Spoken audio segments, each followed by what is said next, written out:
আসসালামু আলাইকুম। আপনার বাড়ির গ্যাস কতটুকু পরিমাণ ব্যবহার হলো এটা আপনি কিভাবে বুঝবেন?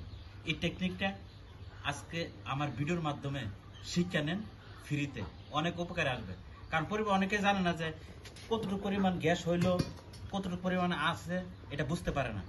এটা বোঝার জন্যই আজকের আমার ভিডিওটা আপনাদের দেখাইতেছি। আপনার যে গ্যাসের বোতলটা আছে এটার কি করবেন, এরকম বাকেটে পানি নেবেন, নিয়ে কাপড়ের মধ্যে দিয়ে পুরোটা এভাবে মুছবেন। ঠিক আছে, পুরাটা বোতলে পুরাটা মুছবেন এভাবে পানি দিয়ে। ওকে, পুরাটা সম্পূর্ণটা এভাবে এভাবে ভিজাইবেন। ভিজানোর পরে যতটুকু পরিমাণ গ্যাস আছে অতটুকু পরিমাণ কি হইব, এটা ভিজা থাকবো। আর যেই পরিমাণে গ্যাস নাই ওই জায়গাটা শুকায় যাব। তখনই আপনি বুঝতে পারবেন যে বোতলের মধ্যে কি পরিমাণ গ্যাস আছে বা কি গ্যাস কতটুকু পরিমাণ আপনি ইউজ করতে পারলেন। এই ভিডিওটা আপনিও দেখবেন এবং শেয়ার করবেন, লাইক করবেন, কারণ আপনিও এটা টেকনিকটা শিক্ষা রাখলেন, পাশাপাশি অন্যরা যাতে শিক্ষা রাখতে পারে, তাদের উপকারে আসে। ভিডিওটা শেয়ার করবেন। সবাই ভালো থাকবেন।